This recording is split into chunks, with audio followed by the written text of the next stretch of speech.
జగన్ ఓడితే మాత్రం ఖచ్చితంగా రికార్డే. ఎందుకంటే పోల్ సిస్టంలో ఉండాల్సిన అన్ని స్టెప్స్ నడుపుకుంటూ వెళ్ళినటువంటి వాడు.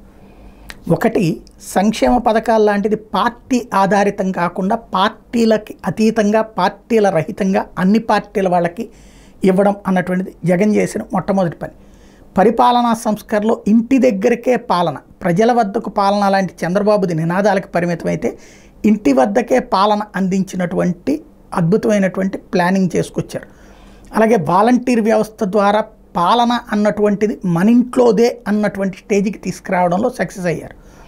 మరొక వైపున ఆ సంక్షేమ పథకాలకి అసలు డబ్బు 500 ఇవ్వడమో గ్రేట్ అన్నటువంటి దశ నుంచి వేల రూపాయలు కాదు లక్షల రూపాయలు 5 ఏళ్లలో పేదవాళ్ల చేతికి పంచినటువంటి పరిస్థితి.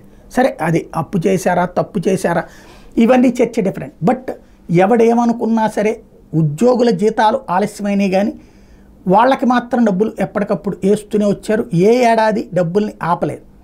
ఇలాంటి పరిస్థితుల మధ్యలో ఎలక్షన్స్ దగ్గరికి వెళ్ళారు. ఎలక్షన్స్ రోజున అవన్నీ ఇచ్చేసాం కాబట్టి ఇదెందుకు ఇవ్వాలి అని కాకుండా మళ్ళీ పోల్ మేనేజ్మెంట్లో ప్రతి ఇంటికి డబ్బులు చేర్చడం అన్నటువంటి పని, అది కూడా ఓటుకి 2000 రూపాయలు చొప్పున ప్రతి నియోజకవర్గంలో 150,000 మందికి డబ్బులు ఇవ్వటం అన్నటువంటిది కూడా చేసుకొచ్చారు. కొన్ని చోట్ల 3000 4000 అన్నటువంటిది. కాబట్టి ఇందులో మిస్ అయ్యారు అన్నటువంటిది ఏం లేదు. మిస్ అయింది ఏదన్నా ఉంది అంటే ప్రభుత్వ ఉద్యోగుల విషయంలోనో లేకపోతే కనుక చంద్రబాబు తరహాలో ప్రచారంలోనూ వీటిట్లో మాత్రమే మిస్ అయ్యారు.